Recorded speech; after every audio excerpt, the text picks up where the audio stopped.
السلام علیکم ورحمۃ اللہ۔ شہد کے بارے میں ہم بات کر رہے تھے، تو شہد کے ذریعے الحمدللہ بے شمار لوگوں کا علاج کیا گیا ہے۔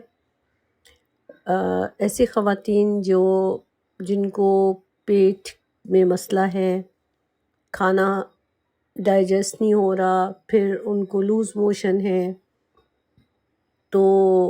آج کل ایک بہت بیماری جس کو ڈاکٹرز نام دیتے ہیں IBS کا، تو اس طرح کی بے شمار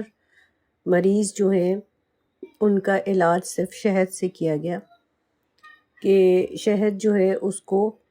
زیادہ سے زیادہ استعمال کرے، اور شہد جو ہے اس کو کھا کے اس کے علاوہ ہلدی کے ساتھ، اس کے علاوہ آملہ کے ساتھ، آملہ 2 دن میں 2 آملہ جو ہے ان کو استعمال کیا جائے، چاہے آملہ کا مربع لے لیا جائے، تو ان چیزوں سے ہی ودن 2-3 ویکس جو ہے وہ ماشاء اللہ لوگوں کو کافی فرق ہوا۔ فرق تو 1-2 دن میں ہی پتہ چلنا شروع ہو جاتا ہے، لیکن یہ ہے کہ پھر اس سے جو ہے وہ خواتین کافی ساری جو ہیں ان کو آرام آیا اور وہ ٹھیک ہوئیں۔ اس کے علاوہ ہمارے پاس ایک ہیپاٹائٹس C کے پیشنٹ تھی، ان کو بھی میں نے زیادہ سے زیادہ شہد استعمال کرنے کے لیے کہا کہ آپ شہد کو زیادہ استعمال کریں، کیونکہ یہ جگر کی تمام بیماریوں کو ٹھیک کرتا ہے۔ تو ان کو بھی 2 ویکس کے بعد کافی بہتری ان کی طبیعت میں آنا شروع ہوئی، اور اللہ نے کیا کہ اللہ نے ان کو اس کے ذریعے شفا دی۔ تو شہد کو آنکھیں بند کر کے استعمال کریں۔ رسول اللہ صلی اللہ علیہ وسلم کو شہد بہت زیادہ پسند تھا، اور پھر جب اللہ تعالیٰ کا یہ فرمان ہے، قرآن میں لکھا ہوا ہے کہ شہد جو ہے وہ شفا ہے، اور قیامت تک کے لیے ہر بیماری، کوئی کہے آج کل ماڈرن بیماریاں آ گئی ہیں، تو ماڈرن سے ماڈرن بیماری کی بھی شفا اللہ تعالیٰ نے 1400 ایئرز پہلے قرآن میں بتا دی کہ آپ نے شہد استعمال کرے، ہر بیماری سے آپ کو جو ہے وہ شفا ملے گی، کیونکہ شہد کے اندر شفا ہے۔ اگر آپ کو یقین نہیں ہے تو اٹس مین کہ آپ کے ایمان کا کوئی پرابلم ہے کہ شہد کے اندر کیا فائدے ہیں، یا آپ کو مائکروسکوپ میں بھی دکھا رہے ہوں کہ شہد سے تو جی یہ مسئلہ ہو رہا ہے، وہ مسئلہ ہو رہا ہے، تو بھی میں یقین نہیں کروں گی۔ ہمارے پاس جیسے وہ واقعہ آتا ہے کہ جب رسول اللہ صلی اللہ علیہ وسلم نے اس کو پرسکرائب کیا کہ شہد استعمال کرو، اور وہ آگے کہہ رہا ہے کہ جی بیماری بڑھ رہی ہے، اور پھر 3-4 دفعہ ایسا ہوا، تو کیا بندہ جھوٹا ہے، اللہ کی بات سچی ہے۔ تو شہد جو ہے وہ اگر کوئی شوگر کا پیشنٹ ٹھیک ہونا چاہتا ہے، شوگر کو ختم کرنا چاہتا ہے، تو وہ روزانہ شہد استعمال کرے، 2-3 ہفتے میں اس کی جو ہے وہ شوگر ٹھیک ہو جائے گی۔ تو شہد کو استعمال کرے، 1 ٹیبل سپون ڈیلی شہد کا استعمال کرے، جس طرح بھی وہ لینا چاہتا ہے، تو اس کا شوگر ٹھیک ہو جائے گی، جب اس میں شفا اسی میں ہے۔ اور بہت سے خواتین کو میں نے یہ بات جب بتائی،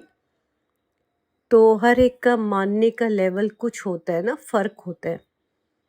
اللہ تعالیٰ نے جب ایمان والوں کی بات کرتے ہیں تو اس کا مطلب کیا ہوتا ہے؟ ماننے والے، جو اللہ تعالیٰ کی باتوں پہ آنکھیں بند کر کے مانتے ہیں، اللہ تعالیٰ کی باتوں کو، اللہ تعالیٰ کے احکامات کو پتہ ہے کہ اس میں میرا فائدہ ہے۔ تو بعض خواتین نے اسی طرح سے مانا، تو انہوں نے خود بتایا کہ ہم نے پورا ویک شہد، کیونکہ میرا ایک یہ بھی ہوتا ہے کہ ہم پورا ویک ایک لے کے چلیں، ہر ایک کو، ہر پیشنٹ کو طب نبوی پہ یقین اور اعتماد دلانے کے لیے۔ یہ ضروری ہے کہ ڈیلی کی کاؤنسلنگ ہو، ڈیلی کا ان کو بتایا جائے، ان کے جو ڈاؤٹس ہیں ان کو دور کیا جائے، اس پہ ٹرسٹ ان کا بلڈ کیا جائے۔ تو یہ صرف ایسے نہیں ہے کہ آپ کیا کرتے ہیں، کمنٹ کر دیں گے جی فلاں بیماری کا بتا دیں، تو یہ مذاق نہیں ہے۔ یہ طریقہ علاج جو ہے نا، آپ کال کریں گے، بتایا جائے گا، اس میں آپ کو آپ کی ہسٹری پوچھی جائے گی اور 10 چیزیں آپ سے پوچھی جائیں گی، آپ کو یقین اس کے اوپر لے کر آیا جائے گا،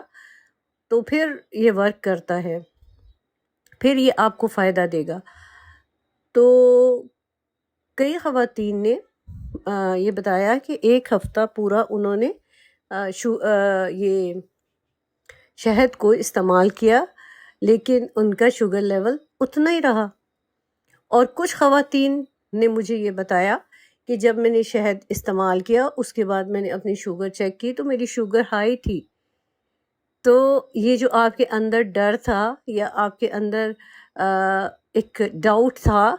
اس کی وجہ سے یہ سب ہوا۔ تو شوگر ٹھیک ہوتی ہے شہد سے، بلکہ ہر بیماری ٹھیک ہوتی ہے شہد سے۔ تو شہد کو اوپر یقین کریں، اور جو بھی بیماری آپ کو ہو، چاہے وہ چھوٹی بیماری ہو، نزلہ زکام، گلا خراب کی، چاہے وہ بڑی بیماری ہو، ایون کینسر تک کی بیماریاں ہوں، وہ سب شہد سے ہی ٹھیک ہوں گی۔ اور جب آپ بیمار ہیں تو آپ نے شہد کو اس وقت تک استعمال کرنا ہے جب تک آپ کی بیماری ختم نہیں ہو جاتی، آپ اس وقت تک استعمال کریں گے، اور جب آپ صحت مند ہو جائیں گے تو پھر بے شک آپ اس کو گیپ دے دیں، چھوڑ لیں،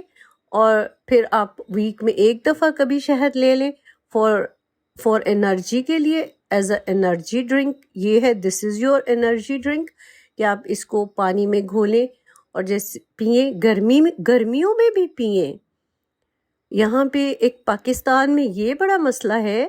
کہ جی یہ گرم ہے تو یہ ٹھنڈا ہے، اور کیونکہ گرم ملک ہے، پوری دنیا میں گرم ملکوں میں بھی پورا سال لوگ شہد بھی استعمال کر رہے ہیں، کھجوریں بھی استعمال کر رہے ہیں، نٹس بھی استعمال کر رہے ہیں، اور فش بھی استعمال کر رہے ہیں۔ پاکستان کے برِ صغیر کے لوگوں کی سائیکالوجی بہت ہی کرپٹ ہو چکی ہے، اور ان کو عجیب ہیلوسینیشنز ہیں، یہ گرم ہو گیا تو یہ ٹھنڈا ہو گیا۔ تو ان چیزوں اسی سائیکالوجی کو صحیح کرنے کے لیے پھر میرا یہ طریقہ کار ہوتا ہے کہ آپ کو فرق تب آئے گا جب آپ 7 دن میرے ساتھ چلیں گے، آپ 7 دن کی کاؤنسلنگ لیں تاکہ آپ کے سارے ڈاؤٹس دور ہوں اور پھر آپ کو صحیح شفا ملے ان چیزوں سے۔ تو اللہ تعالیٰ نے پھر کیا کہ جن لوگوں نے اس طریقے سے چلے، کیونکہ آپ باقی ڈاکٹر جن کے پاس آپ جاتے ہیں نا، تو وہاں پر بھی آپ ان کی مرضی پہ چلتے ہیں، آپ اپنی مرضی نہیں کرتے۔ تو یہاں پر بھی آپ کو معالج کے بتائے ہوئے ہدایات پر عمل کرنا پڑے گا، اور ماشاءاللہ سے جن لوگوں نے عمل کیا، سینکڑوں میں لوگوں کو شفا ہوئی، اور ایسی بیماریوں سے شفا ہو رہی ہے کہ جو میڈیکل میں بالکل کیا ہے، لا علاج بیماریاں، ان کی کوئی علاج ہی نہیں ہے ان کے پاس۔ ایون میڈیسن لے کے بھی وہ جو ہے نا بیمار ہو رہے ہیں، میڈیسن لے کے بھی ان کو کیور نہیں ہوا۔ تو رسول اللہ صلی اللہ علیہ وسلم کی میڈیسن کی طرف آئیں۔ اگر ہم اس پہ یقین نہیں کریں گے تو یہ تو ہمارے ایمان کا حصہ ہے نا، اور ہم اس پہ عمل کریں گے تو آپ دیکھیں گے ایک سنت کے اوپر عمل کرنے کا اجر آپ کو مل گیا، اسپیشلی اس دور میں جب کہ سنت کے اوپر لوگ عمل ہی نہیں کر رہے، تو 60 شہیدوں کا اجر بھی مل گیا آپ کو۔ تو اس کے اوپر یقین کے ساتھ عمل کریں، ہر بیماری۔ اب میں یہاں پہ ڈیٹیلز نہیں بتانا چاہتی، آپ کو خود پتہ ہے کہ اس وقت لوگوں کو کیا کیا بیماریاں ہیں۔ آپ دیکھیں اسپیشلی دماغی امراض، جو کہ دماغی امراض تو ٹھیک ہی نہیں ہو رہے، دماغی امراض والوں کے پاس آپ جاتے ہیں نا، 4-4 لاکھ روپے کا آپ کو وہ نسخہ دیتے ہیں، اور ریہیب میں بھیج رہے ہیں لوگ اپنے گھر والوں کو، کیونکہ وہ ان سے تنگ آئے ہوئے ہیں. اور یہ سب صرف 3 ویکس میں یہ چیزیں ٹھیک ہو رہی ہیں الحمدللہ. تو اس سے بڑھ کے اور کیا چیز ہوگی؟ تو جو بھی اپنی ہیلتھ کے ساتھ، اپنے آپ کے ساتھ سنسیئر ہے، تو وہ جو ہے وہ اس پہ عمل کرے، اس کو سیکھے، اس کے ذریعے طب نبوی کے ذریعے اپنے علاج کروائے اور ایک صحت مند زندگی گزارے. جزاک اللہ خیر.